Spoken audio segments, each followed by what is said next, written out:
Hi అండి అందరికీ welcome to అన్నం వారి రుచులు. ఈ వీడియోలో మనము ఎన్నో పోషకాలు కలిగిన అలాగే మన ఆరోగ్యానికి చాలా మేలు చేసే పాలకూరతో వడలు ఎలా తయారు చేయాలో చూద్దాము. ప్రాసెస్ అయితే చాలా ఈజీగా ఉంటుంది, టేస్ట్ చాలా బాగుంటుంది, అలాగే మన హెల్త్కి కూడా చాలా మంచిది. కాబట్టి వీడియోని ఎక్కడ స్కిప్ చేయకుండా లాస్ట్ వరకు చూడండి, మంచి ఇన్ఫర్మేషన్ యాడ్ అవుతుంది.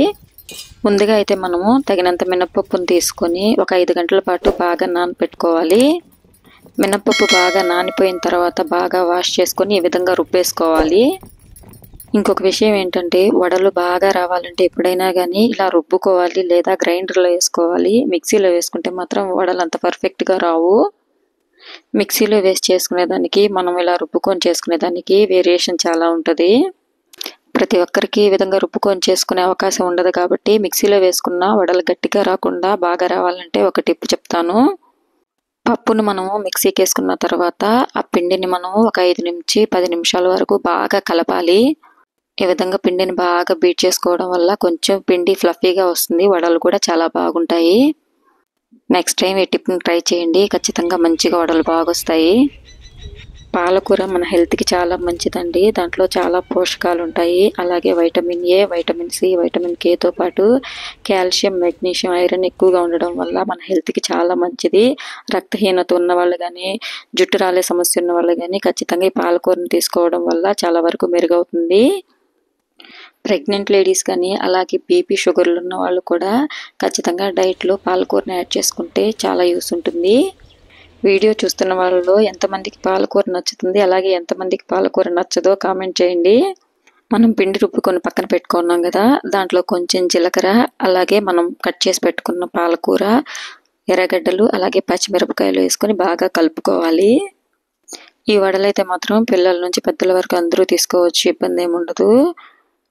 టేస్ట్ కూడా చాలా బాగుంటాయండి, పైన అంతా క్రిస్పీగా లోపల సాఫ్ట్గా చాలా బాగుంటాయి రుచి.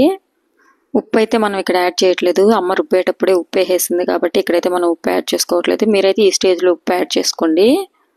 ఇవన్నీ కట్ చేసుకొని కలుపుకోవడానికి టైం పడుతుంది కాబట్టి మనం ఈ లోపల పొయ్యి మీద నూనె పెట్టేసామంటే అది కాగుతూ ఉంటుంది. ఈ కలపంగానే మనకు నూనె కాగిపోయి ఉంటుంది కాబట్టి వడలు వేసుకోవచ్చు. ఈ విధంగా కొంచెం పిండి ఎత్తుకొని వేసామంటే నూనె కాగిందా లేదా అనేది అర్థమైపోతుంది. ఈ నూనె అయితే ఇంకా బాగా కాగలేదు, ఇంకొంచెం కాగాలి.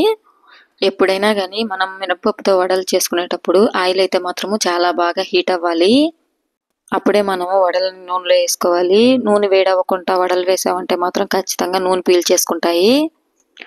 నూనె బాగా వేడైపోయాక ఈ విధంగా వడలు తట్టుకొని వేసేసుకొని కాల్చుకోవడమే. ఇంకా వీడియో చూస్తున్న వాళ్ళలో ఎంతమందికి వడలు అంటే ఇష్టమో, అలాగే మీకు వడలు ఏ కాంబినేషన్తో నచ్చుతుందో కూడా కామెంట్ చేయండి. ఈ వడలను అయితే మనము ఈవినింగ్ స్నాక్స్ లాగైనా కానీ తీసుకోవచ్చు, లేదా ఉదయం టిఫిన్ లాగా కూడా ఉపయోగించుకోవచ్చు. చాలా లైట్గా ఉంటాయి. మనము పాలకూరని వేసుకోవడం వల్ల ఆయిల్ కూడా పెద్దగా పీల్చుకోవు. వీడియో చూస్తున్న ప్రతి ఒక్కరూ మన వీడియోని లైక్ చేసి మన ఛానల్ని సబ్స్క్రైబ్ చేసుకోండి. మన ఛానల్లో చాలా ఈజీగా అందరూ చేసుకునే రెసిపీస్ అయితే వస్తూ ఉంటాయి. మన ఛానల్ని ఖచ్చితంగా సబ్స్క్రైబ్ చేసి పెట్టుకోండి. అవును, మీలో ఎంతమందికి ఈ విధంగా కట్టెల పొయ్యి మీద వంట చేసుకొని తినడం ఇష్టమో కామెంట్ చేయండి. మా అమ్మ అయితే మాత్రము మేము చిన్నగా ఉన్నప్పటి నుంచి ఇప్పటిదాకా కూడా కట్టెల పొయ్యి మీద వంట రెగ్యులర్గా చేస్తూనే ఉంటుంది. ఎలా అయినా కానీ కొన్ని వంటలు మాత్రం కట్టెల పొయ్యి మీద చేస్తేనే వాటి రుచి బాగుంటుంది. వడలు ఈ విధంగా కాలితే సరిపోతుంది, ఇంక తీసేసుకోవచ్చు. ఈ సంవత్సరం అయితే మాత్రము ఎండలు మార్చి నుంచి విపరీతంగా కాస్తున్నాయి. ఈ ఎండలకి చాలా పక్షులు నీరు ఆహారం లేక చచ్చిపోతుంటాయి కదా. అన్నిటినీ మనం కాపాడలేకపోవచ్చు కానీ కొన్నిటినైనా మనం కాపాడొచ్చు కదా. వీలున్న వాళ్ళు కొన్ని గింజలు అలాగే కొన్ని వాటర్ బయట పెట్టామంటే ఖచ్చితంగా ఏదో ఒక పక్షులు అయితే తింటాయి.